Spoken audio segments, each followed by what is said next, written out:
No início de 99, França era uma palavra que ainda causava certo incômodo nos brasileiros. A gente estava digerindo a derrota na final da Copa quando o Peugeot 208 chegou em nosso mercado. Ele foi inicialmente importado da Europa, foi fabricado por um tempo na Argentina e depois foi nacionalizado, se tornando um ícone da Peugeot em nosso país. Agora, o Peugeot 208 está em uma nova geração, lançada em 2020 e que ainda não conseguiu repetir o mesmo sucesso do passado. Ela só tem uma versão manual, essa aqui que a gente está conhecendo melhor hoje. Será que ela faz jus ao histórico do carro aqui no Brasil? Vem conhecer comigo.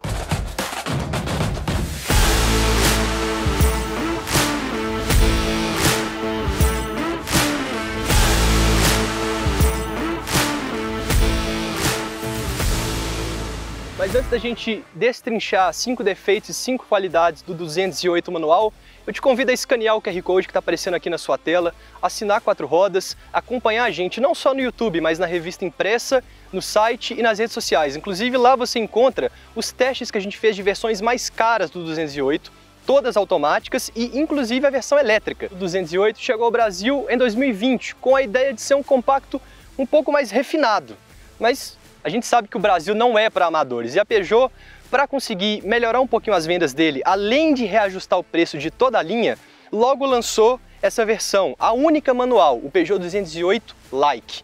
Ao contrário de todos os outros, ele tem uma transmissão manual de 5 marchas, sempre com o mesmo motor 1.6 que a gente já conhece bem. O interessante é que mesmo que as versões automáticas tenham um câmbio de 6 marchas, esse aqui com 5 consegue ser mais rápido. Enquanto nos testes que a gente fez no lançamento do carro, a versão automática foi de 0 a 100 em 12 segundos, o 208 manual ele leva só 10,8 segundos para chegar à mesma velocidade, segundo os dados de fábrica. Mesmo assim, não quer dizer que esse modelo aqui ele é barato. O Peugeot 208 Like, a versão de entrada do carro, ela custa cerca de R$85 mil no momento que a gente está gravando esse vídeo. Então não é como se fosse um Argo pé de boi 1.0. Mas sorte que ele compensa no design e alguns equipamentos. Aqui a gente tem um design francês à nossa disposição e que nos proporciona coisas legais, como por exemplo esse volante meio octogonal com a base chata e bem ergonômico, é bem tranquilo de utilizá-lo. E essas lanternas, que mesmo não sendo em LEDs, têm um estilo tridimensional bem bacana. E a gente precisa valorizar isso, porque a gente sempre reclama que os carros mais baratos, eles são completamente desfigurados em nome do preço e realmente é algo que não faz sentido, não dá pra gente simplesmente separar funcionalidade e estética quando a gente está falando de um carro que não é só para frotistas, mas para o consumidor, que é algo não só para levá-lo do ponto A ao ponto B, mas também para admirar, para quem gosta de carro, para olhar esses pequenos detalhes e ver um toque de arte que cada vez mais vai se perdendo com a produção em massa, com carros mais iguais, mesmo entre montadoras diferentes. Mas não quer dizer que o estilo tenha passado batido pela economia de custos. E aqui na frente, as presas do leão da Peugeot, que sempre serviram como DRLs nos modelos mais caros, foram preenchidas com esse plástico preto que, na minha opinião, quebrou bastante o estilo do carro. Eu acho que não custava nada que a Peugeot tivesse usado talvez o cromado, que também está no leão aqui na grade, ou um plástico branco que disfarçasse, que imitasse um pouco o efeito das DRLs. Um carro que vinha tão bem em termos de estilo, uma economia dessa não me parece a mais inteligente delas. Tá aqui um ponto negativo em termos de estilo desse carro. Outra coisa muito legal aqui nesse carro é o fato dele ter o controle de cruzeiro, que é comum em carros automáticos, mas bem incomum em carros manuais. E por incrível que pareça, ele funciona bem. Ele funciona como um controle de cruzeiro de qualquer outro carro. A única diferença é que, além do freio, quando você encosta na embreagem para fazer alguma mudança, ele também desacopla. Mas na estrada, o funcionamento é excelente e é uma das raras ocasiões que num carro manual você consegue descansar os dois pés. Mas uma coisa que para o motorista não é fácil é a questão do espaço interno. Só para vocês terem uma noção, a distância mais ou menos dessa região até onde ficam os meus pés é menor do que no Fiat Mobi. E como a caixa de rodas invade bastante o espaço dos pés, é comum eles se esbarrarem aqui quando a gente está, por exemplo, trocando de marcha e logo depois pisando no freio. É complicada essa situação para o motorista, no meu caso eu tenho 1,82 m, e uma consequência negativa disso é que por mais que esse volante seja belo e bem ergonômico, é difícil ajustá-lo de modo que ele não tampe o painel. Então, ou eu subo o volante de modo que a parte de cima dele tampe mais ou menos os mostradores, ou então eu abaixo demais e ele acaba pegando nas minhas pernas. Sorte que esse volante tem ajuste de profundidade.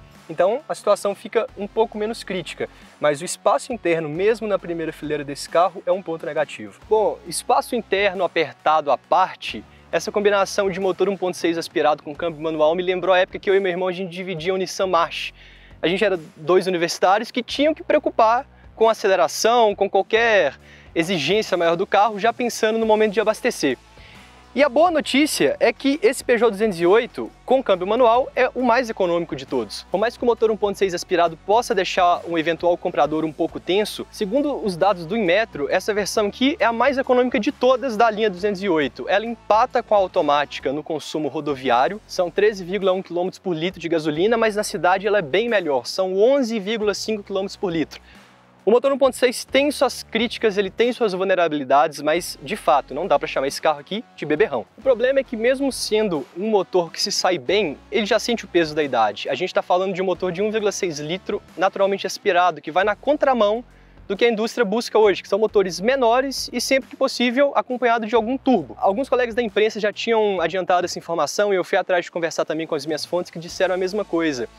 Esse motor 1.6 está com dias contados, a tendência é que na próxima virada de linha ou na outra, o motor 1.3 aspirado, que também equipa o Pulse básico, seja oferecido. E uma versão 1.0 aspirada também é prevista para ser o 208 mais barato de todos, mais barato que esse aqui. De um lado você pode pensar, isso é bom, o carro está sendo atualizado, ele está ganhando uma mecânica mais moderna. Mas do outro, já que a gente está falando especificamente dessa versão, isso me geraria um pouco de receio caso eu fosse comprá-la, porque pense daqui 3, 4 anos, um Peugeot 208 1.6 tende a ser menos valorizado do que um equivalente com motor mais moderno e também com tendência de mais economia. Tanto 1.0 quanto 1.3 aspirado da Fiat são melhores em termos de consumo, por mais que tenham menos potência. Mas o conjunto da obra, o conjunto mecânico no caso, é bom. Isso porque, com exceção do câmbio automático, basicamente toda a mecânica desse Peugeot 208 de entrada é igual à do Peugeot 208 topo de linha,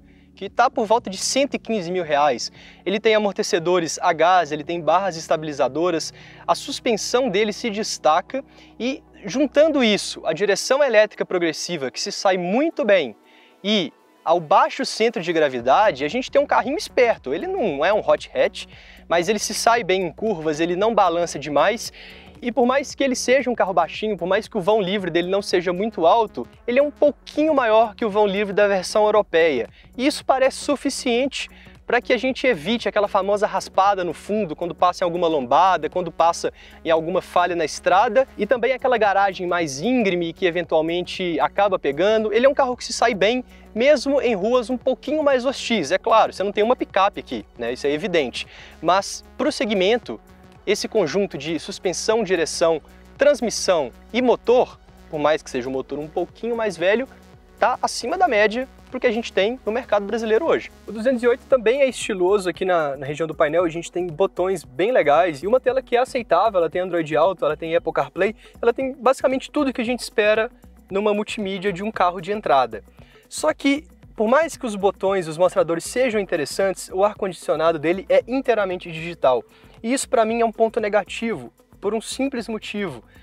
Normalmente, quando a gente opera botões físicos, a gente consegue sentir a textura, o formato, os detalhes de cada botão. No ar-condicionado isso é muito comum, tanto que a gente consegue esfriar, aumentar a temperatura ou aumentar e diminuir o fluxo de ar sem tirar os olhos da pista. Nesse caso não, a gente tem que apertar esse botão para depois, aqui na central multimídia, a gente selecionar o ar-condicionado e aí você fazer o ajuste de temperatura, intensidade e direção do ar. Isso, na minha opinião, chama uma atenção desnecessária que tem que ficar na pista e é um ponto negativo desse carro, que inclusive tem um bom espaço aqui, só que acaba sabotado, porque a gente tem essa caixinha que costuma ser usada para indicar a marcha nas versões com transmissão automática e que aqui permanece ocupando espaço. Então a gente tem os botões que não são tão úteis quanto deveriam e tem dois porta-objetos que acaba que não servem para muita coisa, porque aqui embaixo, onde caberia um celular, ele está ocupado por essa caixinha sem utilidade no câmbio manual.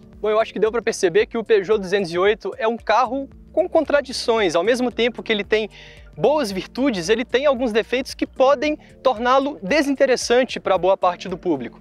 Uma coisa que não dá para falar, entretanto, é que a Peugeot está tentando. Ela lançou a versão automática, ela quer lançar a versão elétrica e ela lançou a versão manual com a previsão de novos motores. Eu acho que isso que a gente precisa, dessas provocações, dessa tentativa e, acima de tudo, da boa vontade de entender o consumidor brasileiro. Se essas qualidades e esses defeitos vão torná-lo um modelo interessante ou não, a escolha é sua. Mas espero que tudo que a gente mostrou desse carro aqui possa ter ajudado na sua melhor tomada de decisão possível. 4 rodas, aqui a gente faz jornalismo.